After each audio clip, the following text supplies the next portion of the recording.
ఆహ్, నిజంగా 'biker' movie నేను త్రూఅవుట్ శర్వానంద్ గారు చెప్పినట్టు డే 1 డిస్కషన్ నుంచి అలా ఆ మూవీతో ట్రావెల్ అయితూనే ఉన్నా. ఎవ్రీడే నేను షూటింగ్‌కెళ్ళా. వాళ్ళు పడ్డ ప్రతి కష్టం చూసా. అభి పడ్డ కష్టం చూసా. అసిస్టెంట్ డైరెక్టర్స్ ఎంత కష్టపడ్డారో చూశాను.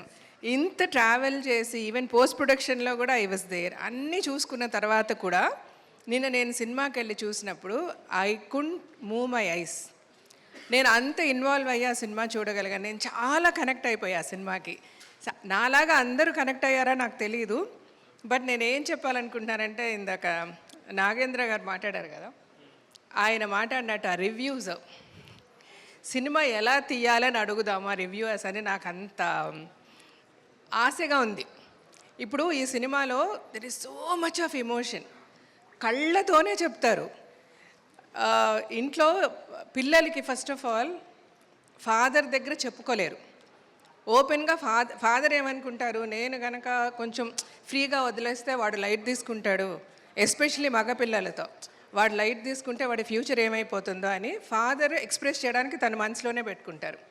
అటు సన్ దగ్గరికి వచ్చేసరికి అయ్యో నేను ఫాదర్తో చెప్తే ఫాదర్ ఏమనుకుంటారో ఇలాగ అనుకునే వాళ్ళిద్దరి మధ్య ఒక డిఫరెన్స్ వచ్చేసింది.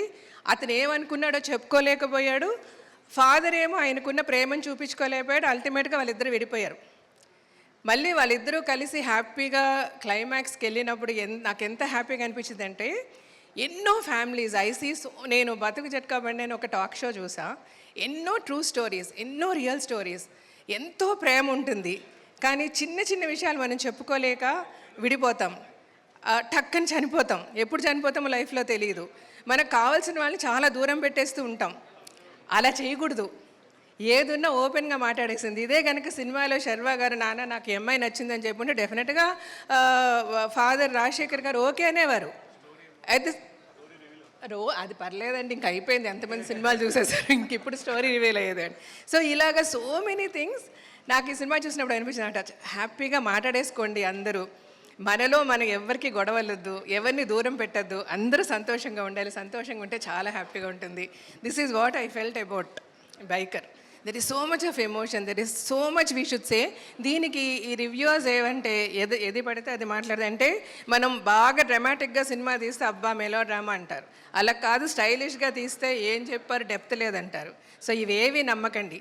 Please go to the theatres. థియేటర్లో సినిమా చూడండి, మీ రివ్యూ మీరు ఇవ్వండి మాకు. దట్ ఈజ్ అంటే ఎంత కష్టపడి సినిమా తీస్తాము, ఎంత ఖర్చు పెడతాము. సో మీ రివ్యూ మాకు కావాలి. This is what I want to request the audience. Thank you so much.